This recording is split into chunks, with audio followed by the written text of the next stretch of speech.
അധ്യായം 8. താമരയും ലിയോയും കയർ താഴ്വരയിലാണ്. സ്വർണ്ണ മനുഷ്യൻ ആരാണെന്ന് താമര മനസ്സിലാക്കിയോ എന്ന സന്ദേഹത്തോടെ ലിയോ അവളെ നോക്കി.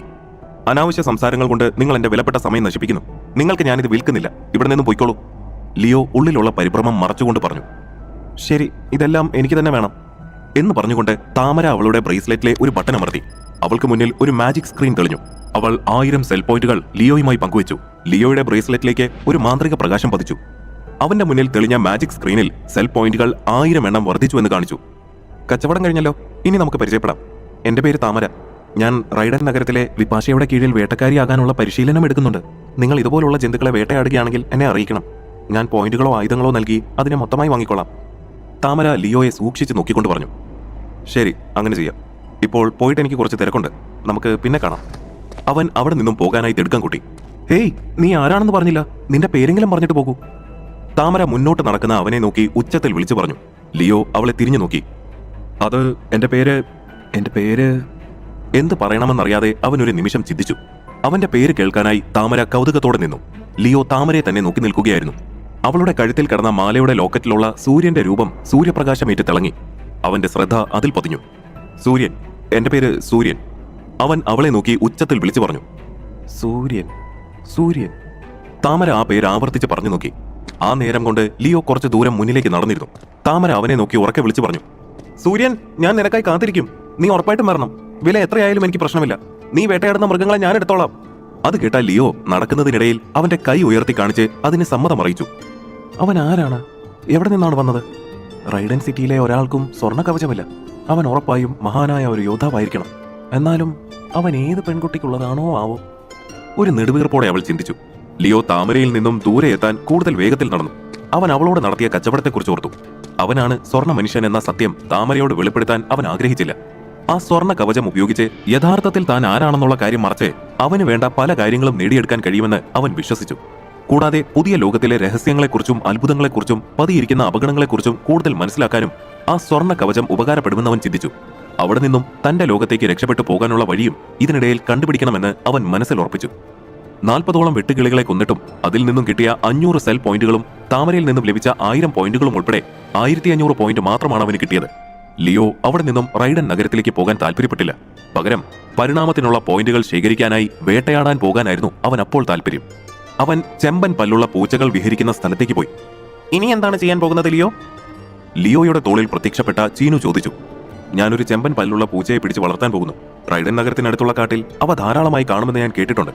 ഞാൻ പൂച്ചയെ ജീവനോടെ പിടിച്ച് അതിനെ ബ്ലാക്ക് ക്രിസ്റ്റൽ കൊടുക്കും. അങ്ങനെ അതിന് പരിണാമ വളർച്ചയുണ്ടാകും. അതിനുശേഷം ഞാൻ അതിനെ കൊല്ലും. അതുവഴി എനിക്ക് ഇരട്ടി സെൽ പോയിന്റുകൾ ലഭിക്കും. ലിയോ ഒരു ചിരിയോടെ ചീനുവിനെ നോക്കി പറഞ്ഞു. 1 മണിക്കൂറോളമുള്ള യാത്രയ്ക്ക് ശേഷം അവൻ ചെമ്പൻ പൂച്ചകൾ വിഹരിക്കുന്ന കാട്ടിലെത്തി. എന്നൊരു വിചിത്രമായൊരു ശബ്ദം അവൻ കേട്ടു. അത് കേട്ടതും ലിയോ വലിയൊരു മരത്തിന് പുറകിലേക്ക് ഒളിച്ചുകൊണ്ട് പറഞ്ഞു. സ്വർണ്ണ കവചം വരട്ടെ. അവന്റെ ശരീരമാകെ സ്വർണ്ണ ദ്രാവകം വ്യാപിച്ച് അതൊരു കവചമായി മാറി. ലിയോ പൂച്ചകൾ നിന്ന ഭാഗത്തേക്ക് ശ്രദ്ധയോടെ നോക്കി. ചെമ്പൻ പല്ലുകളുള്ള 3 പൂച്ചകൾ അവിടെ മേഞ്ഞു നടക്കുന്നുണ്ടായിരുന്നു. അത് കാണാൻ പൂച്ചയെപ്പോലെ ഉണ്ടായിരുന്നെങ്കിലും അതിന്റെ മുതുകിൽ മുള്ളൻ പന്നിയുടെ മുള്ളുപോലെ വിഷമുള്ള മുള്ളുകൾ ഉണ്ടായിരുന്നു. വൈകാതെ ലിയോ അവയുടെ അടുത്തേക്ക് നടന്നു. അപകടം തിരിച്ചറിഞ്ഞ 3 പൂച്ചകളും ലിയോയ്ക്ക് നേരെ വിഷമുള്ളുകൾ എറിഞ്ഞു. എന്നാൽ അവൻ ധരിച്ചിരുന്ന കവചം കാരണം അവൻ അതിൽ നിന്നെല്ലാം രക്ഷപ്പെട്ടു. ഒരുപക്ഷെ കവചമില്ലായിരുന്നെങ്കിൽ ആ മുള്ളുകൾ അവന്റെ ശരീരത്തിൽ തുളച്ചു കയറിയേനെ. 3 പൂച്ചകളും കൂടുതൽ മുള്ളുകൾ അവന് നേരെ എറിഞ്ഞു. എന്നാൽ അതിനെയെല്ലാം ലിയോ തന്റെ കവചം ഉപയോഗിച്ച് തടഞ്ഞു. ലിയോ കയ്യിലുണ്ടായിരുന്ന കയർ ഉപയോഗിച്ച് ഒരു പൂച്ചയെ പിടിച്ചു കെട്ടി. എന്നിട്ട് അതിന്റെ തലക്കടിച്ച് ബോധം കെടുത്തി. ബാക്കിയുള്ള 2 പൂച്ചകളെയും അവൻ ഒറ്റ വെട്ടിനു കൊന്നു. പെട്ടെന്ന് ചത്ത ഒരു പൂച്ചയിൽ നിന്നുമുള്ള ആത്മശക്തി ഒരു മാന്ത്രിക പ്രകാശമായി ആ പൂച്ചയുടെ ശരീരത്തിൽ നിന്നുയർന്നു. തുടർന്ന് അത് ആകർഷകമായ ഒരു കുന്തമായി രൂപപ്പെട്ട് വായുവിൽ പൊങ്ങിക്കിടന്നു. ഞാൻ അപകടകാരികളായ 40ഓളം വെട്ടുകിളികളെ കൊന്നു. പക്ഷെ ഒന്നിൽ നിന്ന് പോലും എനിക്ക് ആത്മശക്തി കിട്ടിയില്ല. വെറും 2 പൂച്ചകളെ കൊന്നപ്പോൾ എനിക്ക് ആത്മശക്തിയുള്ള ഒരു കുന്തം കിട്ടി. എനിക്ക് തോന്നുന്നത് ആത്മശക്തി കിട്ടുക എന്നുള്ളത് മഹാഭാഗ്യമാണെന്നാണ്. ലിയോ അത്ഭുതത്തോടെ പറഞ്ഞു. വായുവിൽ പൊങ്ങിക്കിടക്കുന്ന കുന്തത്തിനെ ലിയോ എത്തിപ്പിടിച്ചു. മെയ് വഴക്കമുള്ള ഒരു അഭ്യാസിയെ പോലെ അവൻ അതിനെ കയ്യിലിട്ട് കറക്കി. ലിയോ സ്കൂൾ പഠന കാലത്ത് കളരി അഭ്യസിച്ചിരുന്നു. അതുകൊണ്ട് തന്നെ അവൻ തികഞ്ഞ ഒരു അഭ്യാസിയെ പോലെ കുന്തം കയ്യിലിട്ട് ചുഴറ്റുന്നത് ചീനു കൗതുകത്തോടെ നോക്കി. അവൻ കുന്തം കറക്കി ഒരു സ്റ്റൈലിഷ് പോസിൽ നിന്നുകൊണ്ട് ചീനുവിനെ നോക്കി പുരികമുയർത്തി. ലിയോ വളരെ സന്തോഷത്തിലാണ്. അവൻ ആയുധത്തെയും കവചത്തെയും മറച്ച് സാധാരണ നിലയിലെത്തി. അതിനുശേഷം ജീവനോടെ പിടിച്ച കാട്ടുപൂച്ചയെ കയറിൽ കെട്ടി തോളിലിട്ടുകൊണ്ട് അവൻ റൈഡൻ നഗരത്തിലേക്ക് പുറപ്പെട്ടു. ലിയോ നഗര കവാടത്തിലെത്തി. അവിടെയുള്ള ആളുകളെല്ലാം അവരുടെ ദൈനംദിന ജോലികളിൽ ഏർപ്പെട്ട് തെരുവിലുണ്ട്. മൃഗലോചനൻ അവന്റെ പടയുമായി അവിടേക്ക് വന്നു. അവന്റെ ആർമിയിലുള്ളവരെല്ലാം വർണ്ണാഭമായ ഭീകര ജന്തുക്കളുടെ മേലെയാണ് സവാരി ചെയ്യുന്നത്. മൃഗലോചനൻ പട നയിച്ചു വരുന്നത് കണ്ടാൽ യുദ്ധത്തിനായി പടയൊരുക്കം നടത്തിവരുന്ന രാജാവിനെ പോലെ തോന്നും. അവന്റെ ദയയില്ലാത്ത കണ്ണുകളിൽ താൻ എല്ലാവരെക്കാളും മികച്ചതാണെന്ന അഹങ്കാരം തെളിഞ്ഞു നിന്നു. നഗരത്തിലുള്ളവരെല്ലാം സൈന്യത്തിന് കടന്നു പോകാനായി ഒരു ഭാഗത്തേക്ക് ഒഴിഞ്ഞു നിന്നു. ആ കൂട്ടത്തിൽ ലിയോയും ഉണ്ടായിരുന്നു. അതുവഴി കടന്നുപോയ മൃഗലോചനൻ പെട്ടെന്ന് അവന്റെ രഥത്തെ നിർത്തി. അവിടെ നിന്ന് ലിയോയെ കൈകാട്ടി അടുത്തേക്ക് വിളിച്ചു. തോളിൽ മയങ്ങിക്കിടക്കുന്ന കാട്ടുപൂച്ചയുമായി ലിയോ മടിയോടെ മൃഗലോചനന്റെ മുന്നിലേക്ക് ചെന്നു. അവന്റെ തോളിൽ കിടക്കുന്ന പൂച്ചയെ കണ്ട് മൃഗലോചനൻ, ഈ വിചിത്ര ജന്തുവിനെ നിനക്ക് ആരാണ് നൽകിയത്? വിപാശയുടെ ആജ്ഞ ധിക്കരിക്കാനുള്ള ധൈര്യം ഇവിടെയുള്ള ആർക്കാണുള്ളത്? പറയാൻ! അയാൾ ഭീഷണിയുടെ സ്വരത്തിൽ പറഞ്ഞുകൊണ്ട് ലിയോയെ ഒരു പുഴുവിനെ നോക്കുന്നത് പോലെ നിസ്സാരനായി കണ്ടുനോക്കി. മൃഗലോചനന് വിപാശയോട് പ്രണയമാണെന്ന് റൈഡൻ നഗരത്തിലെ എല്ലാവർക്കും അറിയാം. ലിയോ വിപാശയെ അവളുടെ സവാരി മൃഗത്തിന്റെ മുകളിൽ നിന്നും വീഴ്ത്തി അപമാനിച്ചതിനാലാണ് അവൻ വിപാശയുടെ വെറുപ്പിന് പാത്രമായത്. കൂടാതെ ലിയോയെ സഹായിക്കുന്നവർ അവളുടെ സ്ഥിര ശത്രുവാകുമെന്നും അവൾ ഉത്തരവിട്ടിരുന്നു. അതുകൊണ്ട് റൈഡനിലെ ആരെങ്കിലും വിപാശയുടെ ആജ്ഞ ലംഘിച്ചിട്ടുണ്ടോ എന്നറിയാനുള്ള ആകാംക്ഷ അവനിലുണ്ടായി. ഈ മൃഗത്തെ ആരാണ് നിനക്ക് തന്നതെന്ന് മര്യാദയ്ക്ക് എന്നോട് പറ. അവൻ വീണ്ടും ലിയോയെ നോക്കി ചോദിച്ചു. ഈ വിചിത്ര ജന്തുവിനെ ഞാൻ വേട്ടയാടിയതാണ്. ലിയോ മൃഗലോചനനെ നോക്കി പറഞ്ഞു. അവൻ മുഷ്ടി ചുരുട്ടി ഭയമില്ലാതെ മൃഗലോചനനെ നോക്കി നിവർന്നു നിന്നു. മൃഗലോചനന് കൂടുതൽ സെൽ പോയിന്റുകൾ മാത്രമല്ല, ധാരാളം ആത്മശക്തികളും കൂടാതെ ചില പ്രത്യേക ശക്തികൾ അവന് മാത്രമായിട്ടുമുണ്ട്. അവന്റെ സൈന്യത്തിന്റെ സഹായത്താൽ അവൻ ഒരുപാട് മൃഗങ്ങളെ വേട്ടയാടി. അതിൽ നിന്നും ലഭിച്ച ആയുധങ്ങളും കവചങ്ങളും എല്ലാം കൈവശപ്പെടുത്തി വെച്ചിട്ടുണ്ട്. ലിയോയുടെ കയ്യിൽ സ്വർണ്ണ കവചവും കുന്തവും ഉണ്ടെങ്കിലും അവനെ തോൽപ്പിക്കാൻ മൃഗലോചനന് ഒരു വിരൽ ഞൊടിക്കുന്നത് പോലെ എളുപ്പമാണ്. ലിയോയുടെ ശക്തികളെക്കാൾ പല മടങ്ങ് മികച്ചതാണ് മൃഗലോചനന്റെ ശക്തികൾ. മരിക്കുന്നതിനെ കുറിച്ചോർത്ത് എനിക്ക് ഭയമില്ല. പക്ഷേ അങ്ങനെ സംഭവിച്ചാൽ എനിക്ക് എന്റെ കുടുംബത്തിനെ കാണാൻ കഴിയാതെ പോകും, ലിയോ മനസ്സിൽ പറഞ്ഞു. അവിടെ കൂടി നിൽക്കുന്ന ജനങ്ങൾ മൃഗലോചനൻ എന്ത് ചെയ്യാൻ പോകുന്നു എന്ന ആകാംക്ഷയിലാണ്. മൃഗലോചനൻ പല്ല് കടിച്ചുകൊണ്ട് അവന്റെ ദേഷ്യത്തെ നിയന്ത്രിക്കാൻ ശ്രമിച്ചു. ഒരാൾക്കും മൃഗലോചനന് നേരെ നിന്ന് ഇതുപോലെ സംസാരിക്കാനുള്ള ധൈര്യമില്ല. അവന്റെ ദേഷ്യത്തിന് ഉറപ്പായും ലിയോയുടെ തല വെട്ടുക തന്നെ ചെയ്യുമെന്ന് അവിടെ കൂടി നിന്നവർ കരുതി. എന്നാൽ മൃഗലോചനൻ ലിയോയെ നോക്കി ഭീഷണിയോടെ പറഞ്ഞു, ആരെങ്കിലും നിന്നെ സഹായിച്ചു എന്ന് ഞാൻ അറിഞ്ഞാൽ നിന്നോടൊപ്പം നിന്നെ സഹായിച്ചവനെയും കൊല്ലും. അവിടെ കൂടിയിരുന്നവരെ ക്രൂരമായി നോക്കിക്കൊണ്ട് മൃഗലോചനൻ അവിടെ നിന്ന് പോയി. മൃഗലോചനനെ പിന്തുടർന്നു വന്ന അവന്റെ സുഹൃത്ത് സെമ്പിയൻ ലിയോയെ നോക്കി താക്കീതോടെ പറഞ്ഞു, ഇത്തവണ നീ ഭാഗ്യം കൊണ്ട് രക്ഷപ്പെട്ടു. ഇനി ഒരു പ്രാവശ്യം കൂടി നീ എതിർത്ത് പറഞ്ഞാൽ നിന്റെ മരണം എന്റെ കൈകൊണ്ടായിരിക്കും. മൃഗലോചനന്റെ സൈന്യം റൈഡൻ നഗരം വിട്ടു പോകുന്നത് നോക്കി ലിയോ നിന്നു. അവന്റെ ഉള്ളിൽ ദേഷ്യം ആളിക്കത്തി. ഞാൻ അവനേക്കാൾ ശക്തിശാലിയായി മാറും, ഉറപ്പായി മാറും, ലിയോ ആത്മവിശ്വാസത്തോടെ മനസ്സിൽ പറഞ്ഞു. മൃഗലോചനനെയും അവന്റെ സൈന്യത്തെയും എതിർക്കാനുള്ള ശക്തി ഇപ്പോൾ തനിക്കില്ലെന്ന് അവന് നന്നായിട്ടറിയാം. തോളിൽ മയങ്ങിക്കിടക്കുന്ന പൂച്ചയുമായി നിശബ്ദനായി അവൻ ജനക്കൂട്ടത്തിൽ നിന്നും പിന്മാറി. എന്തിനാ മൃഗ നീ അവനെ വെറുതെ വിട്ടത്? ആ കോമാളിയെ നീ കൊന്നിരുന്നെങ്കിൽ വിപാശയ്ക്ക് സന്തോഷമായനെ, സെമ്പിയൻ മൃഗലോചനനോട് പറഞ്ഞു. സെമ്പിയ, വിപാശ ഒരു പിടിവാശിക്കാരിയാണ്. അവളുടെ കാര്യത്തിൽ മറ്റുള്ളവർ തലയിടുന്നത് അവൾക്ക് ഇഷ്ടമുള്ള കാര്യമല്ല. ആ പയ്യൻ ഒന്നും ചെയ്യാതെ ഞാൻ അവനെ കൊന്നാൽ ഉറപ്പായും അവൾക്ക് ദേഷ്യം വരും. അവനെ എന്നെങ്കിലും എന്റെ കയ്യിൽ കിട്ടും. അന്ന് നമുക്ക് നോക്കാം, മൃഗലോചനൻ സെമ്പിയനോട് പറഞ്ഞു. വിപാശയെ മനസ്സിലാകുന്നേ ഇല്ലല്ലോ മൃഗ, സെമ്പിയൻ പറഞ്ഞു.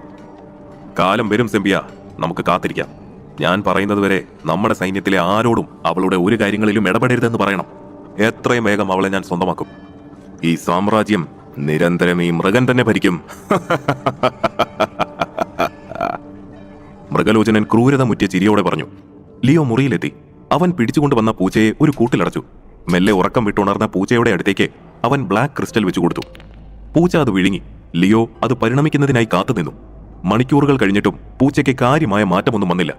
കാട്ടുപൂച്ച ദയനീയമായ ഭാവത്തിൽ അവനെ നോക്കി വാലാട്ടി. അവൻ ഒരു നെടുവീർപ്പോടെ തവളമുഖമുള്ള നായയുടെ അവശേഷിച്ചിരുന്ന മാംസത്തുണ്ടുകൾ എടുത്ത് അതിന് ഭക്ഷണം നൽകി. ഞാൻ ഒരുപാട് നേരമായി കാത്തിരിക്കുന്നു. എന്തുകൊണ്ടാണ് ഇതിന് പരിണാമം സംഭവിക്കാത്തത്? ഇതിന് എത്ര സമയം കൂടി എടുക്കുമെന്നറിയില്ലല്ലോ. കയ്യിലിരുന്ന ബ്ലാക്ക് ക്രിസ്റ്റൽ ആണെങ്കിൽ അതിന് കൊടുക്കുകയും ചെയ്തു. ഇനിയിപ്പോൾ എന്ത് ചെയ്യാനാണ്? ലിയോ ചിന്തിച്ചു. പെട്ടെന്ന് അവന്റെ തോളിൽ ചീനു പ്രത്യക്ഷപ്പെട്ടു. തിടുക്കം കൂട്ടണ്ട ലിയോ, അത് അതിൻ്റെതായ സമയമെടുത്ത് പരിണമിക്കട്ടെ. അങ്ങനെ സംഭവിച്ചാൽ മാത്രമേ നിനക്ക് ഇരട്ടി പോയിന്റുകൾ ലഭിക്കൂ. ഇപ്പോൾ അതിനെ കൊന്നാൽ തുച്ഛമായ സെൽ പോയിന്റ് മാത്രമേ നിനക്ക് ലഭിക്കൂ, ചീനു പറഞ്ഞു. എവിടെ ഒന്നും നടക്കുമെന്ന് തോന്നുന്നില്ല. അങ്ങനെയല്ല ലിയോ, കൂടുതൽ സെൽ പോയിന്റുകൾ നേടുന്നത് വഴി പരിണാമം മാത്രമല്ല സംഭവിക്കുന്നത്. നിന്റെ ശാരീരിക ശക്തി സാധാരണക്കാരെക്കാൾ 10 മടങ്ങ് വർദ്ധിക്കും. അല്പം ക്ഷമയോടിരിക്കും ലിയോ, ചീനു അവനെ ആശ്വസിപ്പിച്ചുകൊണ്ട് പറഞ്ഞു. 2 ദിവസം കഴിഞ്ഞപ്പോൾ പൂച്ചയുടെ ശരീരത്തിന് മാറ്റങ്ങൾ കണ്ടു തുടങ്ങി. അതിന്റെ തോളുകൾ വിടർന്നു. ദേഹത്തുള്ള ചെമ്പൻ രോമങ്ങൾ കൊഴിഞ്ഞ് പകരം മുതിർന്ന കാട്ടുപന്നിയുടെ തൊലി പോലെയായി. അത്രയും കണ്ടപ്പോഴേക്കും ലിയോയ്ക്ക് വിശ്വാസമായി. എന്തൊക്കെയായാലും അതിന്റെ വളർച്ച സാവധാനത്തിലായിരുന്നു. ഈ അവസ്ഥയിൽ അതിനെ കൊന്നാൽ സെൽ പോയിന്റുകൾ ഇരട്ടിയാകില്ല. കാത്തിരുന്നും അടുത്ത ലിയോ അവന്റെ മുറിയിൽ നിന്നും പുറത്തേക്കിറങ്ങി. അവൻ റൈഡൻ നഗരത്തിലെ കാഴ്ചകൾ നോക്കി നിന്നു.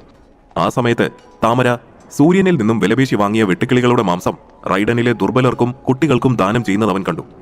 താമരയുടെ നിസ്വാർത്ഥ പ്രവൃത്തി ലിയോയെ അത്ഭുതപ്പെടുത്തി.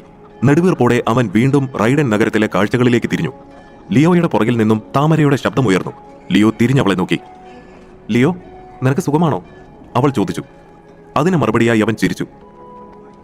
അപ്പോ നിനക്ക് ഈ സ്ഥലം ഇഷ്ടമായോ? താമര ചോദിച്ചു. പക്ഷെ ഒന്നുണ്ട്, ഇവിടെയുള്ള ആളുകളെ മനസ്സിലാക്കാൻ പ്രയാസമാണ്, ലിയോ പറഞ്ഞു. അതെല്ലാം പോകെ പോകെ ശരിയാകും, അതോർത്ത് നീ വിഷമിക്കണ്ട. നിന്നോട് ഞാനൊരു കാര്യം പറയാൻ മറന്നു. 2 ദിവസം മുൻപ് ഞാനൊരു വീരനായ യോദ്ധാവിനെ കണ്ടു. അവന്റെ പേര് സൂര്യൻ. സ്വർണ്ണ കവചത്തിൽ അവൻ തിളങ്ങുകയായിരുന്നു. പക്ഷേ അവനെക്കുറിച്ചുള്ള മുഴുവൻ കാര്യങ്ങളും ചോദിച്ചറിയുന്നതിന് മുൻപ് അവൻ പോയിക്കളഞ്ഞു. ഇനി അവനെ കാണാൻ കഴിയുമോന്നറിയില്ല. താമര തന്നെക്കുറിച്ച് പുകഴ്ത്തി പറയുന്നത് കേട്ട ലിയോയ്ക്ക് സന്തോഷം തോന്നി. എങ്കിലും സ്വർണ്ണ കവചമുള്ള മനുഷ്യൻ അവനാണെന്ന് അവളോട് വെളിപ്പെടുത്തില്ലെന്ന് അവൻ തീരുമാനിച്ചു. മൃഗലോചനേക്കാളും ശക്തിശാലിയാണോ അവൻ? അവളുടെ മറുപടി അറിയാനുള്ള കൗതുകത്തിൽ അവൻ ചോദിച്ചു. അങ്ങനെ ചോദിച്ചാൽ എനിക്ക് പറയാൻ പറ്റില്ല. മൃഗലോചനന് മിന്നൽ മുയലുകളെ പോലും അനായാസമായി വേട്ടയാടാൻ കഴിയും. താമര ഒന്ന് ആലോചിച്ചതിന് ശേഷം പറഞ്ഞു. ആ മൃഗലോചനൻ എങ്ങനെയാണ് ഇത്രയും ശക്തിമാനായത്? ലിയോ ആകാംക്ഷയോടെ താമരയോട് ചോദിച്ചു. ഈ റൈഡൻ നഗരത്തിൽ 3 പേർക്ക് മാത്രമേ കൂടുതൽ സെൽ പോയിന്റുകളുള്ളൂ. ഒരാൾ ഞങ്ങളുടെ നേതാവ് വിപാശയാണ്. രണ്ടാമത്തേത് നികണ്ഠൻ എന്ന മുഷ്ടി യോദ്ധാവാണ്. മൂന്നാമത്തേത് മൃഗ എന്ന വിളിപ്പേരുള്ള മൃഗലോചനൻ. ഈ 3 പേരിൽ മൃഗലോചനനാണ് ലൈഫ് സെൽസ് കൂടുതലുള്ളത്. ഉറപ്പായും അടുത്ത ഘട്ടത്തിലേക്ക് പോകാൻ മൃഗയ്ക്ക് മാത്രമേ യോഗ്യതയുള്ളൂ. താമര പറഞ്ഞത് കേട്ട ലിയോയുടെ കണ്ണുകൾ ആകാംക്ഷയോടെ വിടർന്നു. അടുത്ത ഘട്ടമോ? താൻ അറിയാത്ത ഒരുപാട് രഹസ്യങ്ങൾ ഇനിയും അവിടെ ഉണ്ടെന്ന് ലിയോയ്ക്ക് മനസ്സിലായി.